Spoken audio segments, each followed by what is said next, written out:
জীবনে কিছু করো আর না করো মা, মান অভিমান অহংকার আভিজাত্যকে দূরে সরিয়ে দেখো।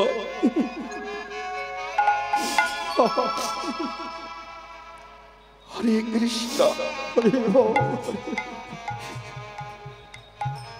নাম করলেও হবে না বাবা, আগে না, এবার নেমে তবে যেখানে সেখানে নয়, নামতে যখন হবে বিচার করো। নামতে হলে সাধুগুরু বৈষ্ণব চরণে নিজেকে নামিয়ে ফেল।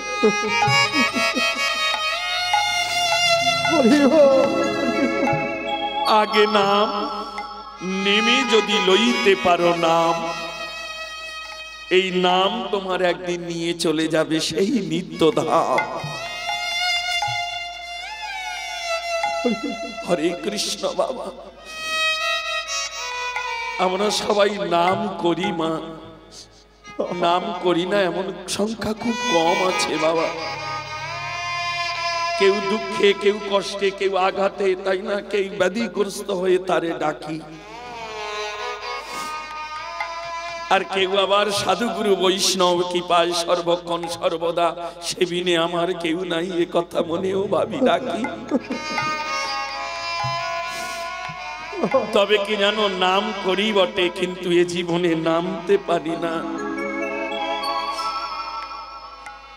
সাধু গুরু বৈষ্ণব কৃষ্ণ ভক্ত অনুরাগীর দাও মান, এই মানই তোমায় একদিন নিয়ে চলে যাবে সেই নিত্যধাম। আমরা নাম করি কিন্তু নামি না, আর কাউকে মান দিতে পারি না। হরে কৃষ্ণ।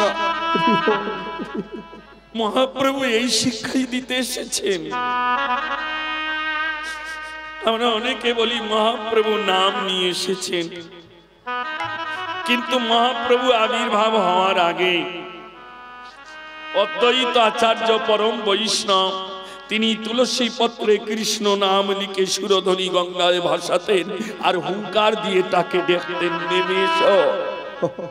তাহলে মহাপ্রভু আসার আগে এই নাম ছিল, এই নাম মাধবেন্দ্র পুরী দিয়েছিলেন অদ্বৈত আচার্যকে। হরে কৃষ্ণ, হরি বল বাবা, রাধে রাধে। তাহলে মহাপ্রভু আনলেন কি? প্রেম। প্রেমটা কি মা? আস্বাদন। কীর্তন অন্য কিছু নয়, কীর্তন গান নয়, কীর্তন নৃত্য নয়, কীর্তন হচ্ছে ভজন, আর কীর্তন হচ্ছে ভগবানের সেবা। এর উপরে ভগবানের সেবা নেই বাবা।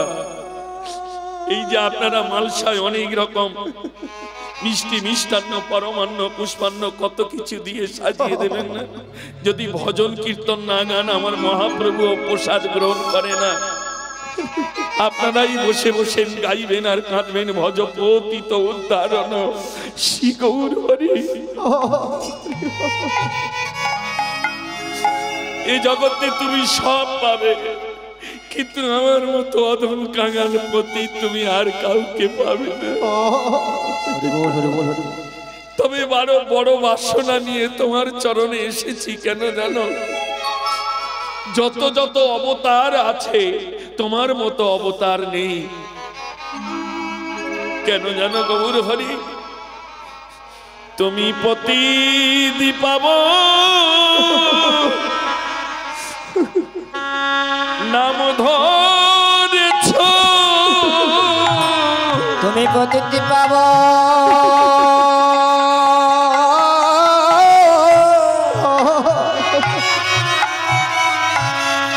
নামে ধরেছ,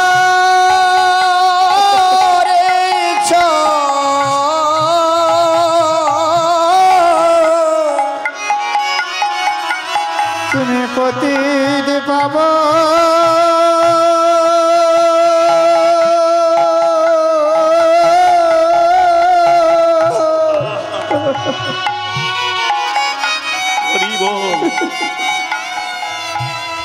পাবন নাম ধরে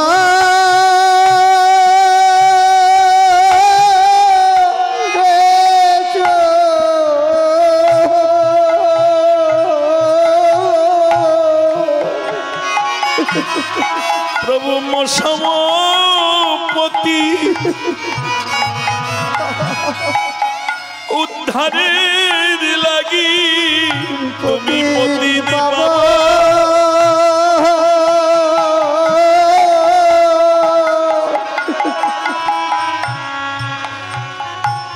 পবন নাম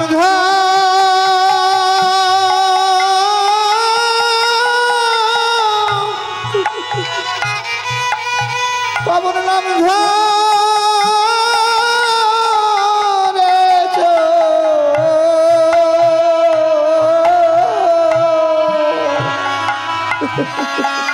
এই সমর পতি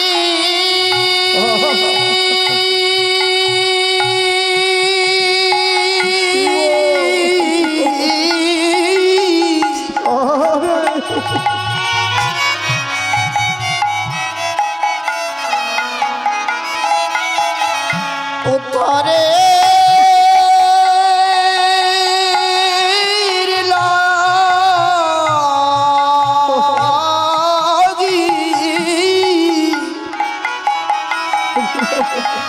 তুমি পতিতি পাব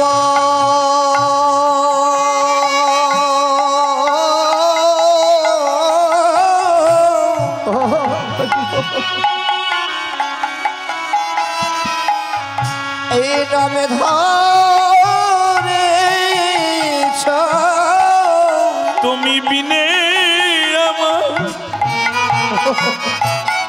প্রভুকে মায়াছে আপন তুমি পতি পাবন নাম ধরেছ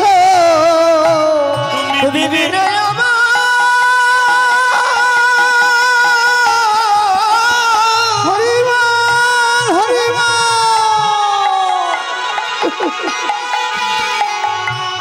কে ভাই আছো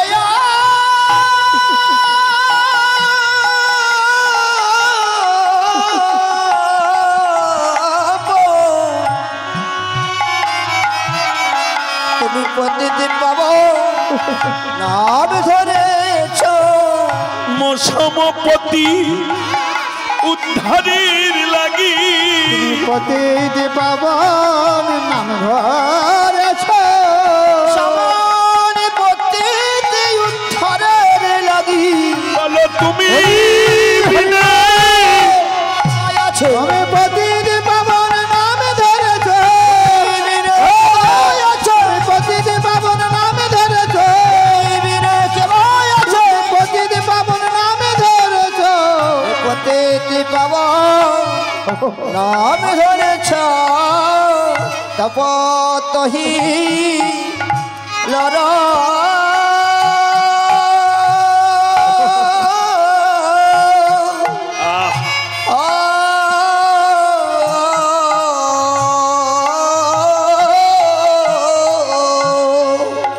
শুধু মালসাটা ধরে দিয়ে চলে গেলাম, এটা আমার দায়িত্ব শেষ হলো না আমার, তাই না? ব্রাহ্মণ দুটো মন্ত্র বললো, উচ্চারণ করলাম, এটা হলো না। মন্তর মন্তর মন্তর, বেদ শাস্ত্র গ্রন্থ অধ্যয়ন মন্ত্র পাঠ করতে করতে এই মনটা যে তাকেই দিয়ে বসতে হবে মা। সাধুগুরু বৈষ্ণব বলে মনের গুণে ধন যায় বৃন্দাবন।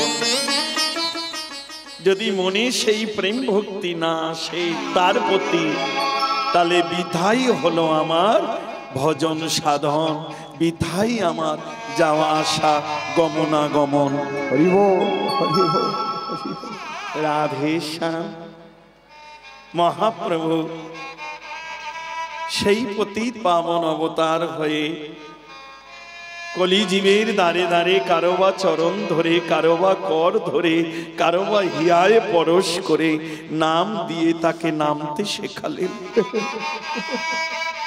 তবে আপনি আচরি ধর্ম, তিনি নামতে নামতে কখন যে কৃষ্ণ প্রেম রসে নেমে গেলেন, রাধা রসে নেমে গেলেন, তিনি নিজেও জানলেন না। ভাবটি কি?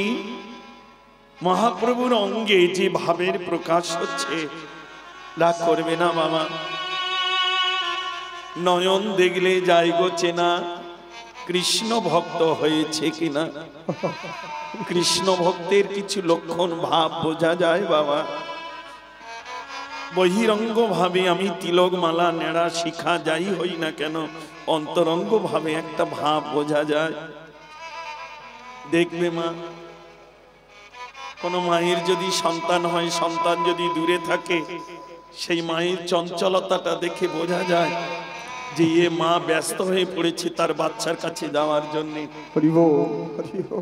কিন্তু মায়ের বিয়ে হলে সন্তান যদি না থাকে, তার বাড়ি যাওয়ার কথাই মনে থাকে না, এসি যাচ্ছি দাঁড়া না।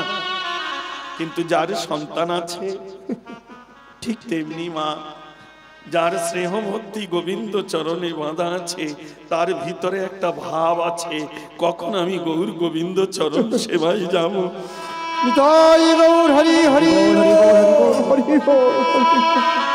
মাতৃকুল যেমন সন্তান, পৌত্র পৌত্রাদি, এদের সেবায় নিজেকে কখন নিয়ে করবে চিন্তা করে।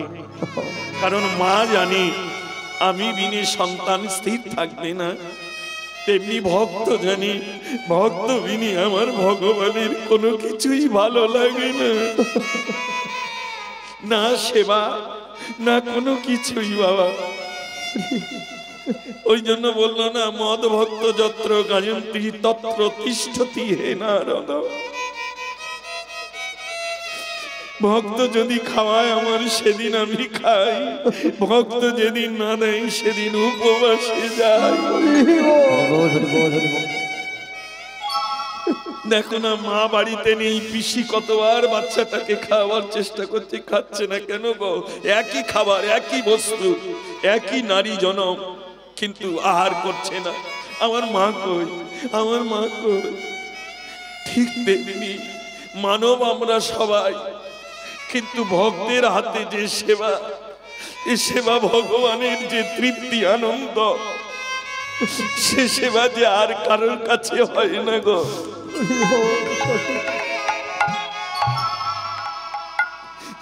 হরে কৃষ্ণ, হরি বল।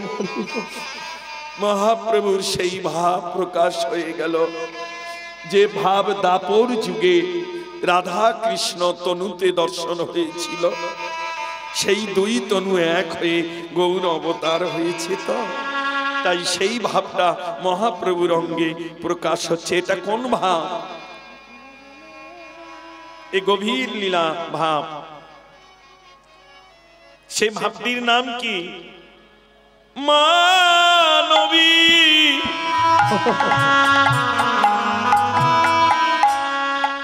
রহজনে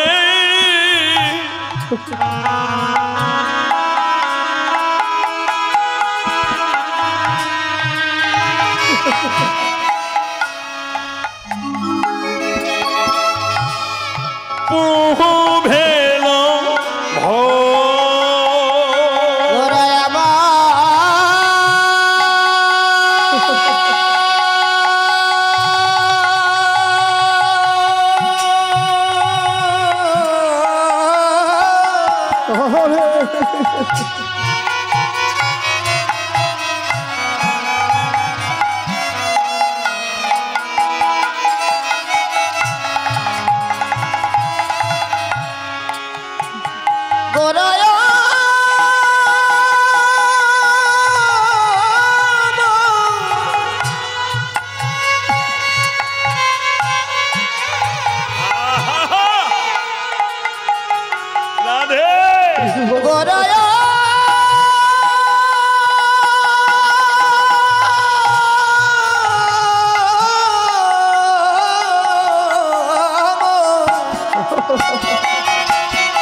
আজ বহু ভেল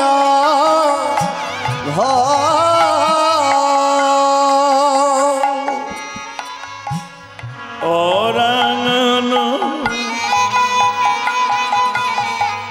নয়নে বহে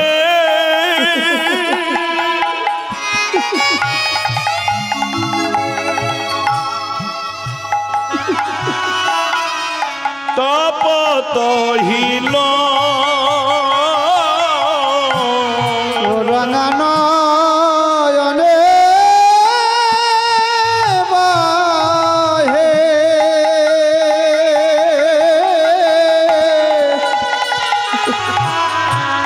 তপত হেল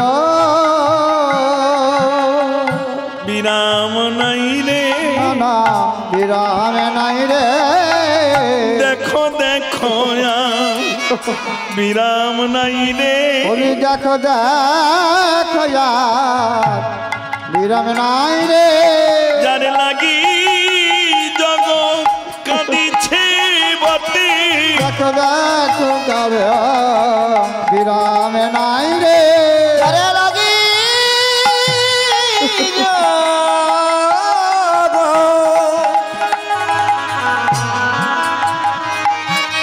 বলি কাঁদিছে বটে দেখো বিরাম নাই রে বিরাম নাই রে সেই বাবুর কেন নিরজনী কাঁদি না যায় বিরাম নাই রে বিরাম নাই রে জল ভেসে যাই রে বিরাম নাই রে বিরাম নাই রে জল ভেসে যাই রে বিরাম নাই রে বিরাম নাই রে বিরাম নাই রে বিরাম নাই রে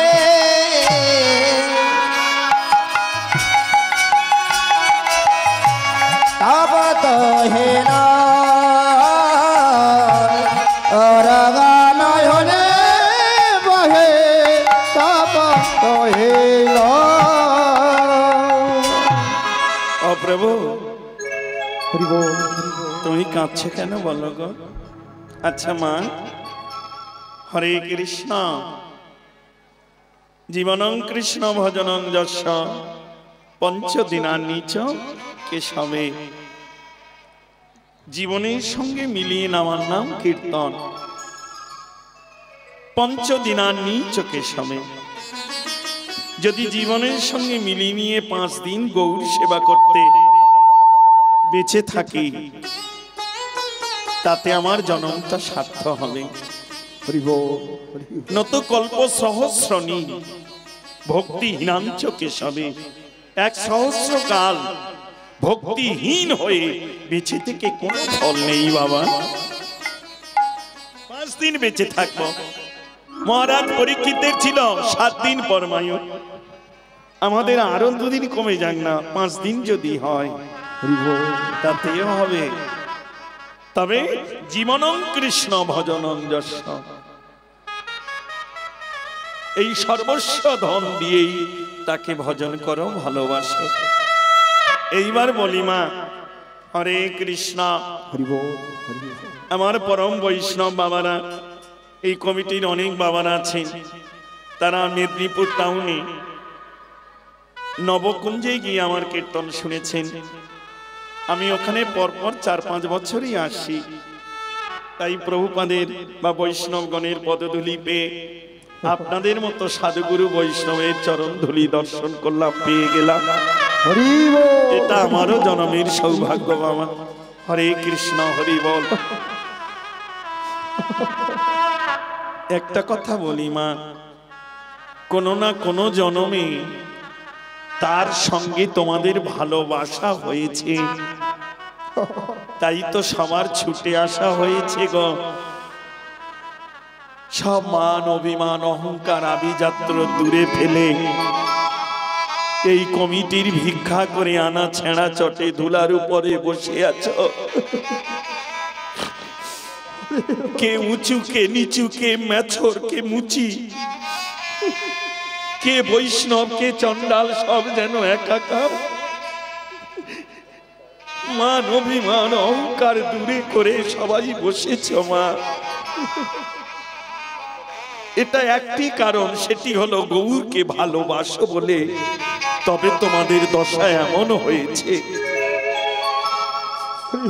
এবার এই ভালোবাসাটা সাধুগুরু বৈষ্ণবের পদধূলি হৃদয়ে অঙ্গে শিরে ধারণ করে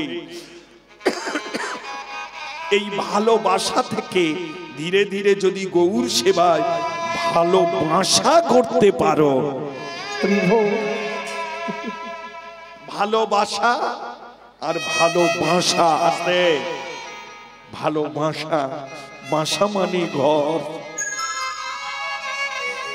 যাদের হয় ভালোবাসা তাদের কেবল তার কাছে পাওয়ার নেশা। স্বামী স্ত্রী কি হয়? ভালোবাসা, এটা দাও ওটা দাও, তাই।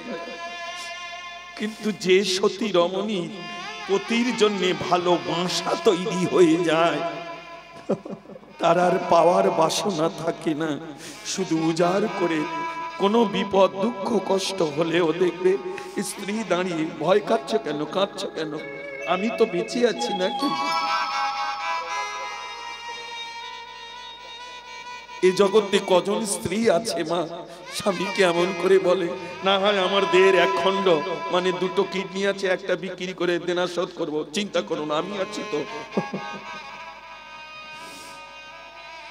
তাহলে ভালোবাসা কেবল পাওয়ার নেশা, আর যাদের হবে ভালোবাসা তাদের আর পাওয়ার নেশা নেই, শুধু উজাড় করে দেওয়ার আশা।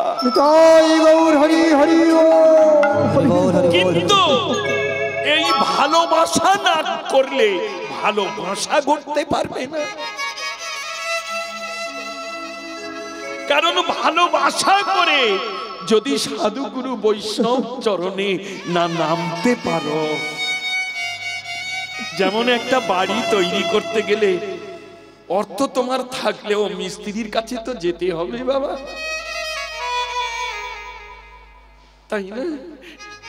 তবে তো সেই ঘরটা তৈরি করে দেবে। সম্পত্তি সবই তোমার, কিন্তু তৈরি করবে সে। ঠিক তেমনি ভালোবাসা তোমার, এই ভালোবাসাও তোমার হবে, হৃদয়ে প্রেম ভক্তি আছে, সবই রবে, কিন্তু সাধুগুরু বৈষ্ণব কৃপা যদি না। অনেকে বলে এই তো বাড়ি শুয়ে শুয়ে মাইকে গান শুনছি, শোনা হচ্ছে, কিন্তু সাধুগুরু বৈষ্ণবের কৃপাটা হচ্ছে না। এই বৈষ্ণবের অঙ্গে প্রেমের বাতাস যা ভাবে গৌর তরঙ্গে, এ কজন পাবে মা? হরে কৃষ্ণ হরি বল। মদখোরের পাশ দিয়ে গেলে পাশে বসলে মদের গন্ধ আসে, গাঁজাখোরের পাশে বসলে গাঁজার গন্ধ আসে, তেমনি সাধুগুরুর পাশে বসলে গৌর প্রেম ভক্তি লালসা জাগে।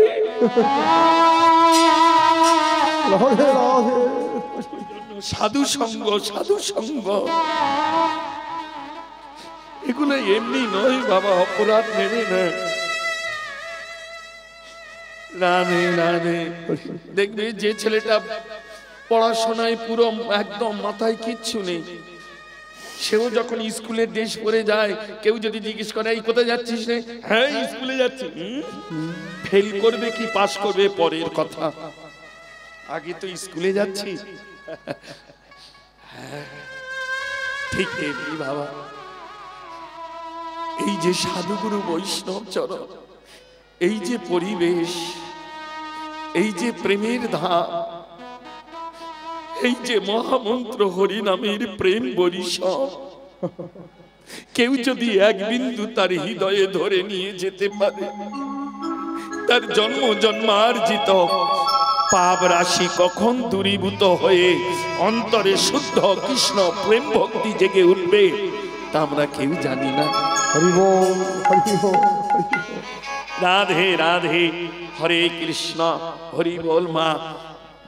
রাধে রাধে। যেমন দেখো, আমার বৈষ্ণব বাবা একটা চোরের গল্প করছিল না, একটা জিনিস বলে যাই মা, এই জীবনে কার যে কখন জাগবে তা আমরা কেউ জানি না। আছে সবার, আছে সবার, কিন্তু কার যে কখন জেগে উঠবে তা আমরা কেউ জানি না। কোন মা বলতে পারে তার ছেলেটা দুগ্ধ পান করে দোলনাতে ঘুমিয়েছে, কখন জাগবে? রাধে রাধে। হয়তো মায়ের ভাবনার আগে জেগে গেল, আবার না হলে মায়া ভেবেছিল 10টায় জেগে উঠবে, 11টা পর্যন্ত ঘুমাচ্ছে। মা তখন বলে এই ছেলেটাকে জাগা, ও না খেয়ে দে এতক্ষণ ঘুমাচ্ছে, ওকে জাগা। কেন গো? এ জীবনে কার কিসে কখন জাগবে? দিনভর পেটো কিচ্ছু হবে না, মারো, জাগবে না। কিন্তু একটা কথায় কখন যে কার জেগে যাবে। এই দেখো আমি একটা কথা বলি, মিলিয়ে নাও মা। এক চোর এক ব্রাহ্মণের ঘরে শীত দিয়েছে। শীত বোঝো? তখনকার দিনে চুরিগুলো হতো, এখন এসব হয় না। তখন মাটির বাড়ি, গর্ত করত, তাই না? শাবল দিয়ে দিয়ে গর্ত করে শীত কেটে ঘরে ঢুকত। একজন দুজন চোর থাকতো, এর বেশি থাকতো না।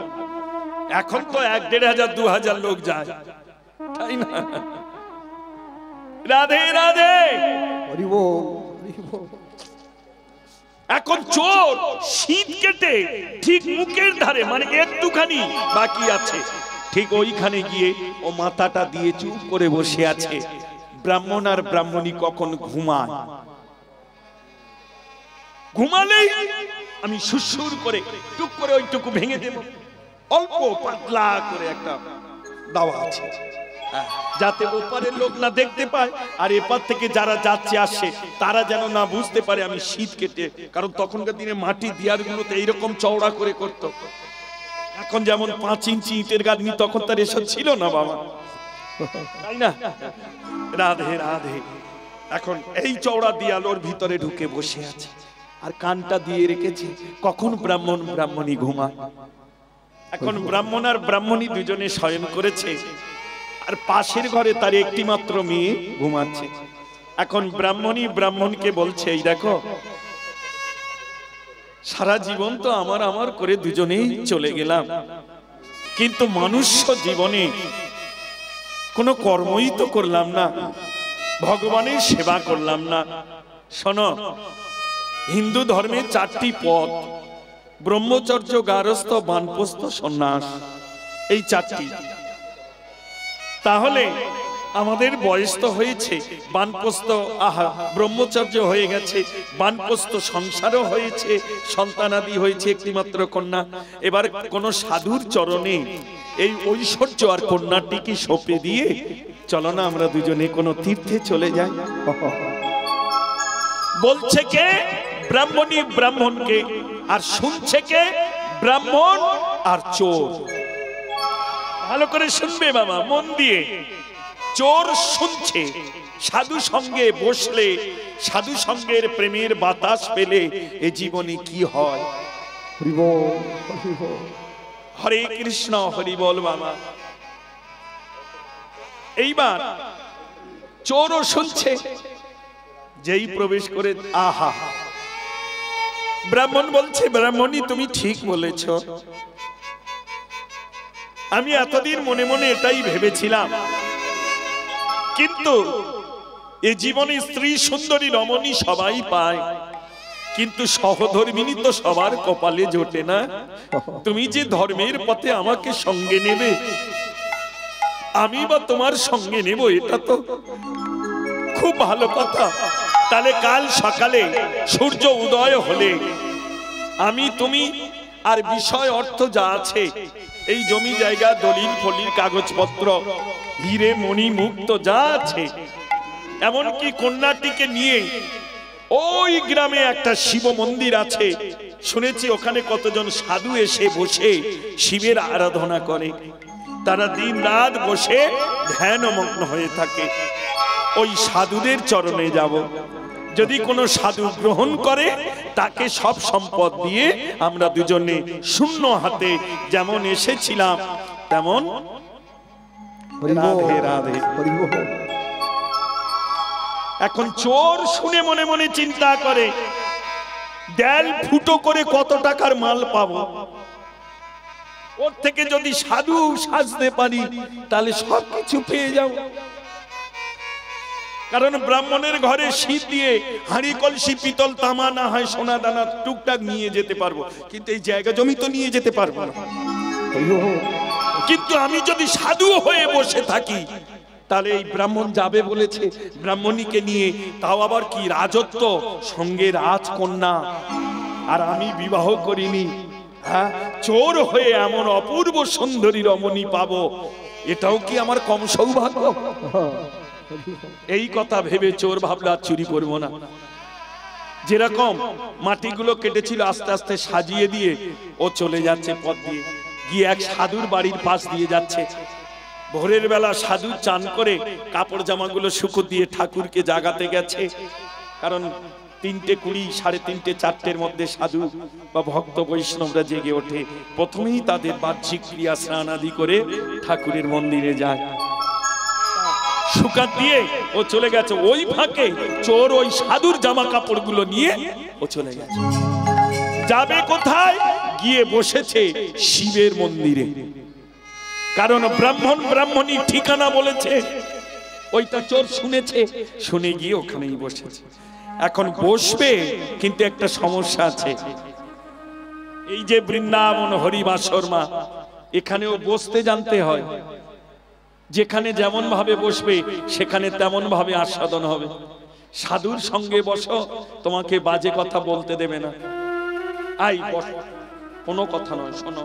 আবার অন্য জায়গায় বসো, দিদি কখন এইছিস, ভালো আছিস, তো যাটা বড্ড ভালো আছে। আবার অন্য জায়গায় বসে, যা তো আলুর চপ কিনে আনতো, খাই, হ্যাঁ অনেকক্ষণ কিছু খাইনি জানিস। তাহলে এক এক জায়গায় এক এক ভাগ আছে বাবা। অপরাধ দিবি না মা। এই যে অগণিত ভক্ত এসে, এর মধ্যে নিগুড় ভক্ত কজন, কোটিতে গতি। 1 কোটির মধ্যে একজন সেই অনুরাগী ভক্ত কিনা, যার জন্য আমার গৌর কাঁদছে দিবারাত্র বসে। সেই ভক্তির চরণ সেবা করার আসে।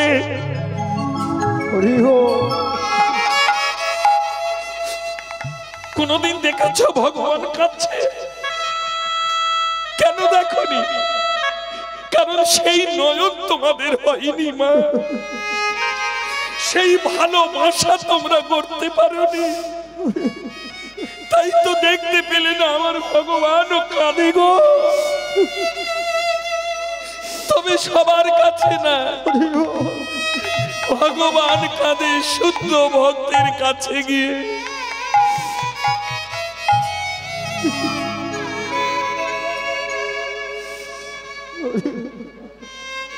শিব মন্দিরের 2টো গেট ছিল, প্রবেশের পথ 2টো। সাধুরা মাঝখানে বসে আছে 3 জন। এ গিয়েছে, গিয়ে মনে ভাবছে বসি কোন জায়গায়। ঠিক জায়গায় না বসলে ঠিক মালকড়ি তো পাওয়া যাবে না। রাধে রাধে।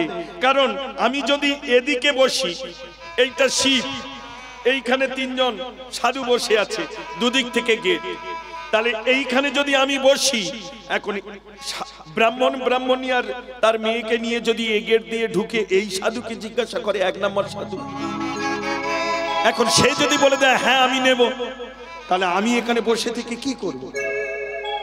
তাহলে আমায় বসতেও জানতে হবে। এখন এদিক আর ওদিক আমাদের যেমন হয়। এ জীবনে প্রথম যারা কৃষ্ণ ভজনে মতি হয়েছে, দেখবে তাদের চিত্তটা চঞ্চল করে। একবার ঘর, একবার বাহি, একবার আমার, একবার বলে না গৌর আমি তোমার। কিন্তু যারা নিগড় রসে ডুবে গেছে, তাদের বদনে একটি কথা, প্রভু তোমার কৃপায় আছি, তুমি ডাকলেই তো যাব, তোমার দেওয়া ধন আছে বলেই তো আমি আছি। তুমি যেদিন তোমার ধন হরণ করবে, এ জগতে কার সাধ্য আর আমাকে ধরে রাখতে পারে?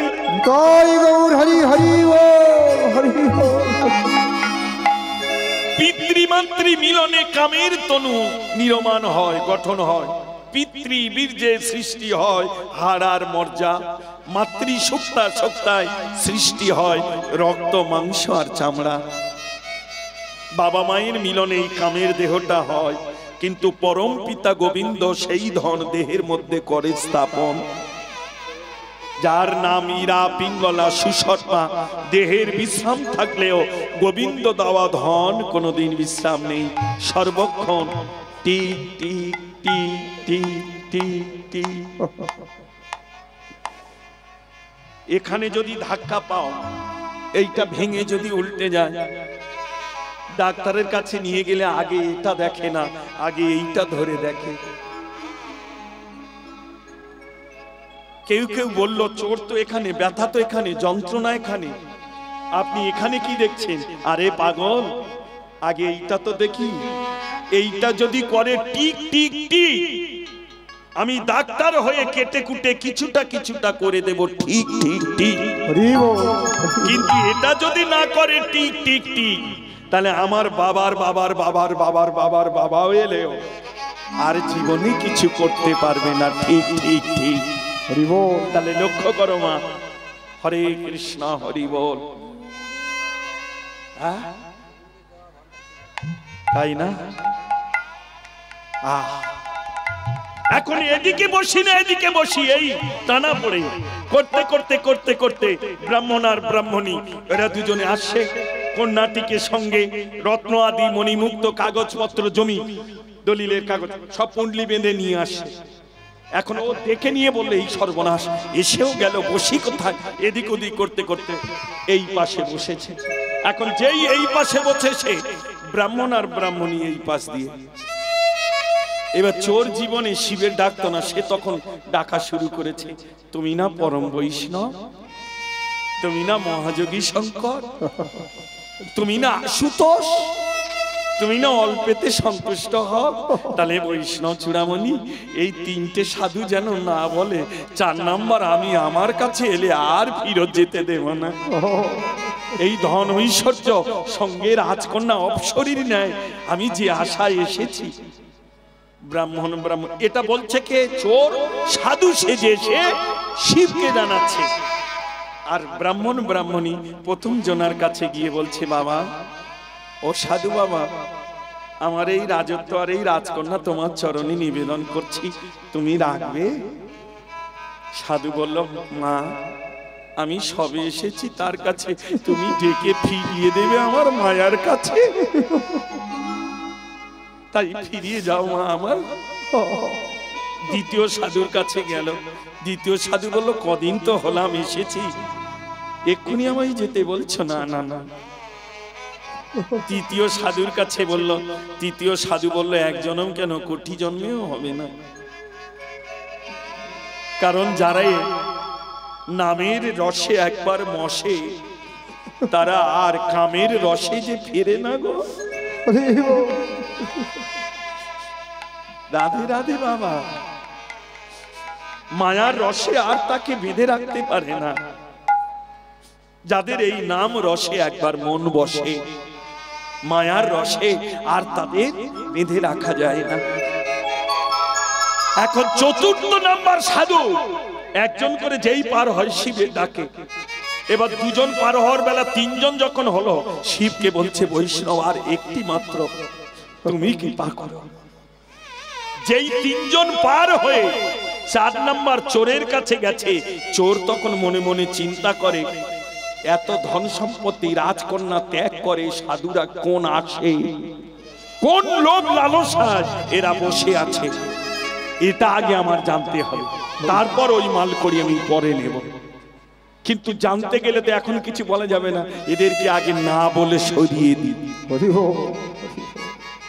ব্রাহ্মণ ব্রাহ্মণী আর ওই ব্রাহ্মণী কন্যাকে বলল, মা, সবে তো আমি পোশাক চুরি করে বসেছি, ভালো করে কৈলাসপতি মহাত্যাগী মহাযোগী মহাশঙ্কর তাকে তো ভালো করে ডাকতে পারি, এর মধ্যে তুমি আমায় ডাকবে না, তাই তুমি ফিরে যাও। ব্রাহ্মণ ব্রাহ্মণী আর তার কন্যা আর ওই রত্ন আদি মণিমুক্ত নিয়ে ফিরে চলে এলো। এইবার চোর উঠেছে, উঠে কাঁধ ধরেছে সাধুরে। এই সাধু, বলো কিসের জন্য তোমরা এখানে বসে বসে এমন করে এত ধন ঐশ্বর্য রত্ন রাজকন্যা এত কিছু তোমার চরণে এলো, তুমি সব ত্যাগ করলে? সাধু বলল, তুমি বুঝবে না, তুমি বুঝবে না, তুমি বুঝবে না। জীবনে কোনোদিন হরিদাস আর লক্ষ্য হীরার জীবনী যদি পড়ে দেখো, জানতে পারবে সাধুর চরণে কি ধন আছে। যেই বলেছ আমি চোর হতে পারি, কিন্তু আমার বুদ্ধি কমজোরি নয়, আমি বুঝতে পেরেছি তোমরা কোনো গুপ্ত ধনের আশায় বসে আছো। তবে সাধু গো, আমিও তোমাদের ছাড়ব না, আমিও তোমাদের কাছে চরণের পাশে বসে থাকবো, আর মনে মনে শুধু বলবো তোমরা যে ধনে হয়েছ ধনী, এমন মনি ইমানি তুচ্ছ গনি, তুমি যে ধন হয়েছ ধনী,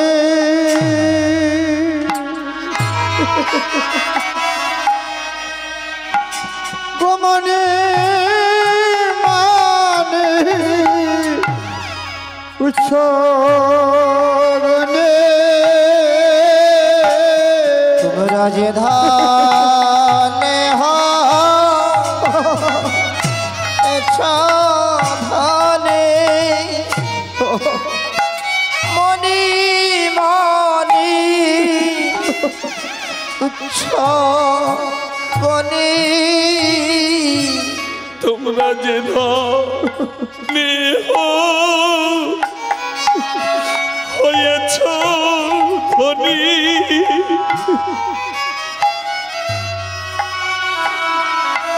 ওই মনি মানি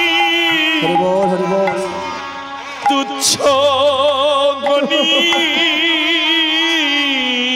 যে ধন হয়েছ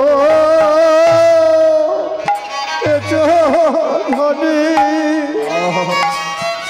মনে মানে গনি, এবার সেই ধনে এ দেহ তো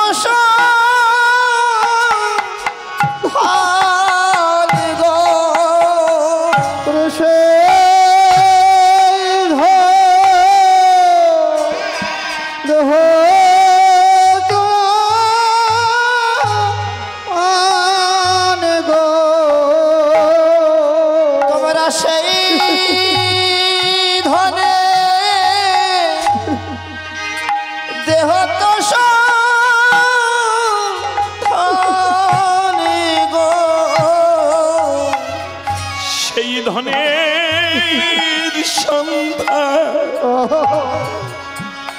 আমার দাও হে, ওই ধনের সন্ধান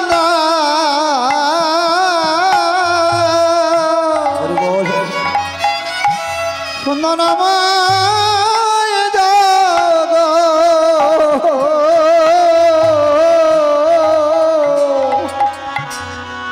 তোমরা যে লাগি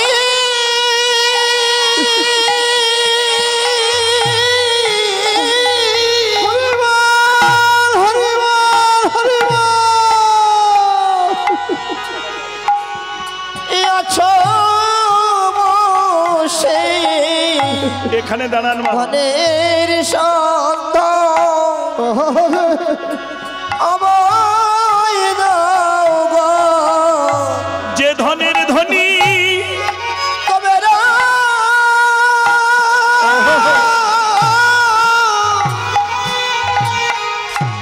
হয়ে বসে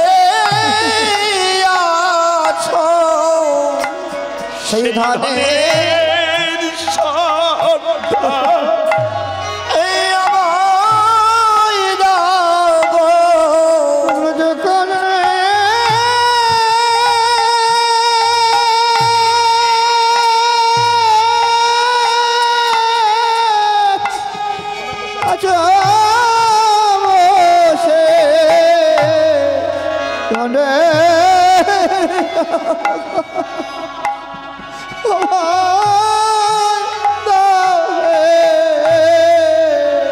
যে ধনে লগি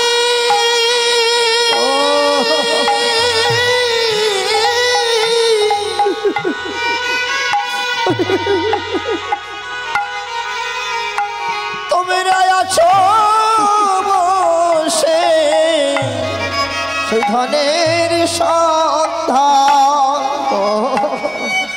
আমায় দাও গো।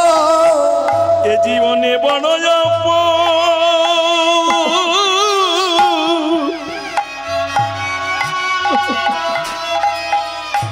অপরাধী আমি, সেই ধনের সন্ধান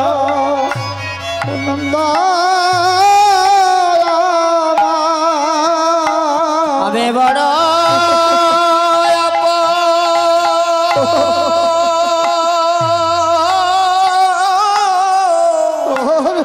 অপরাধী আমি, তোমাদের চরণ খানি ওই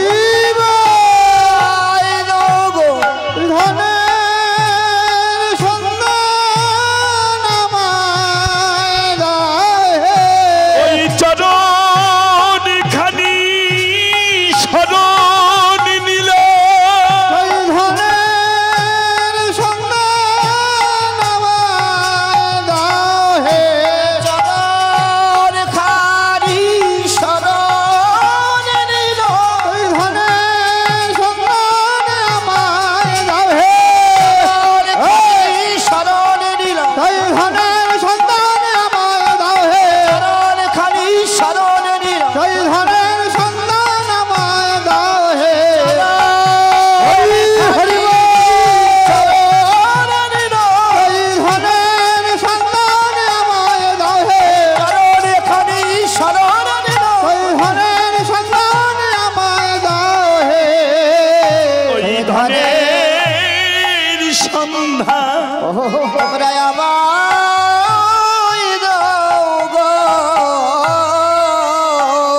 সাধু মহন্তগণ বললেন, খোকা বুঝেছি, সাধুর কৃপা হতে গেলে আগে শুদ্ধ হতে হয়, না হলে এ বস্তুকে ধরে রাখা যায় না।